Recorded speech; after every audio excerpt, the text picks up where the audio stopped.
नमस्कार, आप देख रहे हैं श्रेय टीवी, देश हित की बात। मैं हूं आपके साथ साक्षी।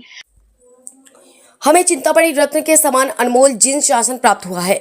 महिदपुर रोड श्री राजेंद्र सूरी ज्ञान मंदिर में चतुर्मास हेतु विराजित परम पूज्य साध्वी अमृत रास रसा श्री जी महाराज साहब ने शुक्रवार को धर्मसभा में जिनवाड़ी का श्रवण करते हुए कहा कि हमें परमात्मा का अनमोल शासन मिला है।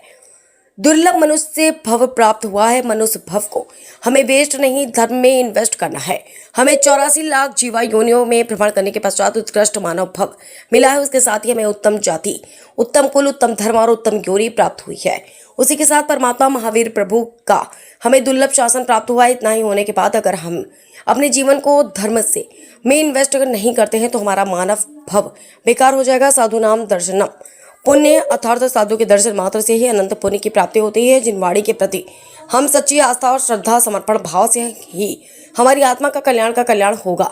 जिनवाड़ी यानी जिनेश्वर परमात्मा के वचन पर सच्ची श्रद्धा रखना। श्रद्धा है वही साक्षात परमात्मा है। जैन समाज मीडिया प्रभारी सचिन भंडारी ने जानकारी देते हुए बताया कि आज के संपूर्ण दिवस प्रभावना साधार्मिक भक्ति का लाभ लाभार्थी सुरेश चंद्र, संदीप कुमार, प्रणय कुमार चक्कर परिवार द्वारा लिया गया और जैन सूरी संघ पारा जोबट द्वारा प्रभावना की गई। पाठ संवल नीलेश कुमार, रितेश कुमार, अक्षय कुमार भंडारी, सररथमल, शुभम कुमार, संकेश कुमार चौरडिया परिवार द्वारा साध्वी जी को वाचन हेतु शास्त्र पढ़ाया गया। ज्ञान पूजा आरती आदि को संपन्न किया गया और उक्त कार्यक्रम में क्षेत्रीय विधायक दिनेश जैन और बॉस एवं सभी समाजजनों ने उपस्थित होकर धर्म लाभ प्राप्त किया। श्रेय टीवी से सचिन भंडारी की खास रिपोर्ट।